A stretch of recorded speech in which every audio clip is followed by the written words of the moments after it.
அதிமுகல இருக்கிற பெரும்பாலோர் மேல ஊழல் குற்றச்சாட்டுகள் இருக்கு சார். ஏதோ ஒரு வகையில எங்கேயோ ஒரு கேஸ்ல மாட்டின்னு தான் இருப்பாங்க ஏதோ ஒரு இடத்துல.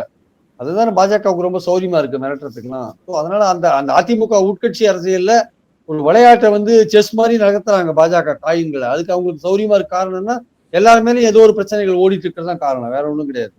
இன்னொரு பாயிண்ட் என்னன்னா வந்து தாவேக்காவோட சேருவாங்களான்னா தாவேக்காவோட சேருவதற்கான வாய்ப்பு ரொம்ப ரொம்ப குறைவு.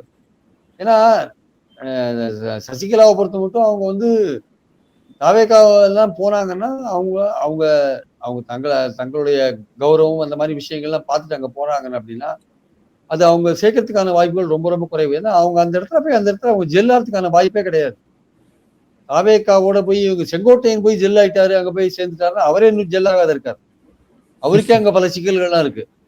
அதனால வந்து சசிகலா அங்க போனாங்கன்னா அவங்க சரி நம்ம ஒரு முடிவு எடுத்துட்டோம், துரோகி எடப்பாடியை தோக்கடிக்கணும் அப்படின்னு அவங்க நினைச்சாங்கன்னா என் பார்வையில் இல்லை. அவங்க ஏன்னா சமீபத்தில் அவங்க ஒரு அறிக்கை விடும்போது என்ன சொன்னாங்க, வைத்தியலிங்கம் போனபோது சுயநலம் மிக்க துரோகிகள்னு ஏதோ ஒரு எடப்பாடியை பத்தி தான் அவங்க சொன்னாங்க. ஆக்சுவலா சசிகலா அவங்க பார்வையில எடப்பாடிக்கு ஒரு பாடம் கற்பிக்கணும் அப்படின்னு அவங்க நினைச்சாங்கன்னா அவங்க எலெக்ஷன்ல நிக்க முடியாது. 6 வருஷம் அவங்க பதவிக்காலம் அந்த ஜெயில் முடிஞ்சு 6 வருஷம் அவங்க நிக்க முடியாது.